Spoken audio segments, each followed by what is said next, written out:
G'day guys, welcome back to another Stu's Corner. Today's going to be a little bit different, Stu's Corner today, because this is more of a bit of a reflective piece for me today. It's been an interesting 2 weeks for me, and never before have my mentoring skills come into play than they have these last 2 weeks. And I know we're negotiating some challenging times at the moment, especially for the clinicians out there, with all the COVID situation, the cancellations, and it's a precarious time. There's no doubt that the industry has changed and metamorphosized, over this last sort of 2 to 3 years, and as I've noticed, in this last 2 weeks, I've had a reflective time, and it was actually really quite funny because, I spend, look, to give you some idea, I spend a lot of time on the phone, emails, messenger with therapists, and it's unfortunately it's never, they're never reaching out in their good times. They're always reaching out potentially at their most challenging times.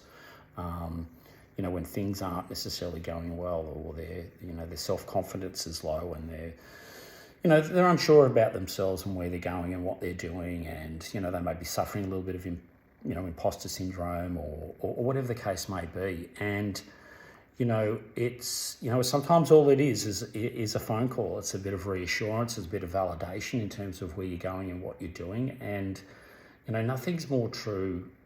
Like it's this week in particular for me, I answered a question on what is a mentor on another Facebook page, and it put me into that deep dive about mentoring, because it's been a little while since I've visited that and understood exactly what it is that I try and achieve as a mentor. And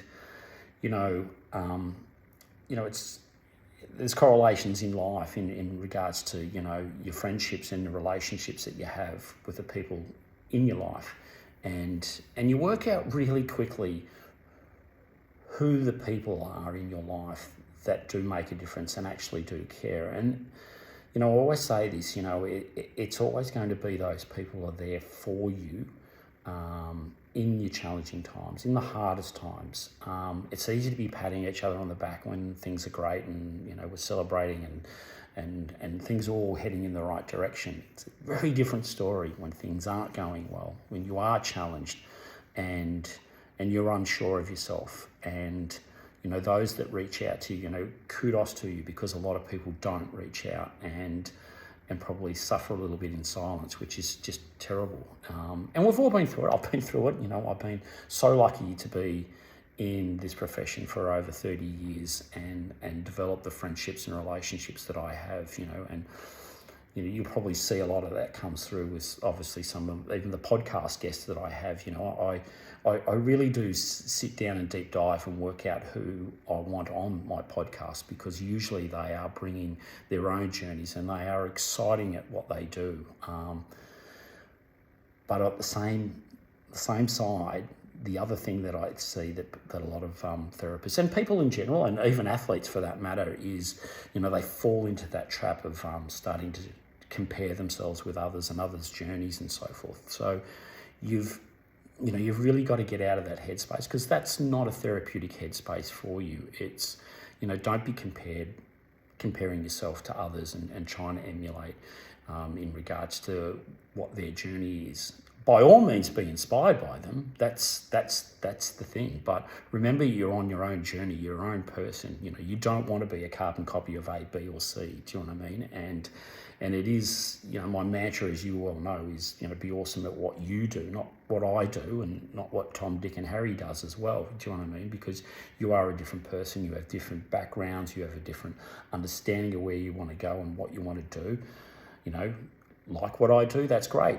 Take some inspiration from that, apply that by all means. But, last thing in this world you want to do is, be me or be someone else. And, and that reflection sometimes, and just that validation of understanding that, the only thing that you can control in your life is what you do and how you do it. Okay. So, focusing on what other people do and getting dragged down that rabbit warren, you can't change what they do. Do you know what I mean? And athletes see that a lot. They focus on what their opponents are doing or their competitors and so forth, and they became overwhelmed by it. And it's not a good headspace to be. You can't control what they do. You can't. You can control what you do, and you can control it really well, and you can be awesome at what you do.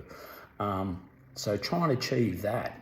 That's the ball game there. We're in such an amazing profession. We get to help people heal themselves with just our hands and our head. And, I still feel just that little bit guilty sometimes about getting paid for what we do. But that all turns around really quickly once you get on the table and actually receive treatment yourself, and you go, oh no, hang on a minute.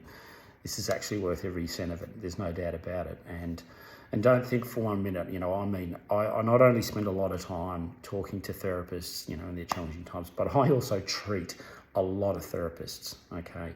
And, it's with that in mind that I bring a lot of my passion and the way that I feel about, therapists looking after themselves, do you know what I mean? Their self-care, because, without that, you don't have anything.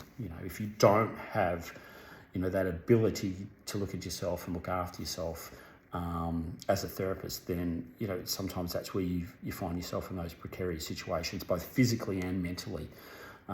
So this week is about reflection. This week is about, thinking about, where I am in my journey and what I'm doing and what I want from, A, B, and C. And A being, obviously what you do as a clinician. I mean, 2, sometimes even being as an educator as well. That reflective idea of, where am I going, what am I doing, and what am I trying to achieve here? And that's certainly been the case for me. I would never have dreamed that I would have created what I've created, back, almost 15 years ago, that I would have the mentoring platform that I have now, and I set out to try and fill the gaps that I've seen in my industry, that I've seen from an undergraduate situation, especially, therapists or students coming out to be clinicians, and those gaps that they have, and unfortunately they're usually unprepared. And as far as I'm concerned, mentoring starts the day that you graduate, and you should continue to have that throughout your career. I mean, I do. I have mentors on my own. I always will, and it's so important that you understand that. So anyway, guys, it's reflective. I hope you take something a little away from this. If you've lasted the 7 minutes of what I've been reflecting about, but end of the day, as I always say, just be awesome at what you do. All right, guys, have a great weekend.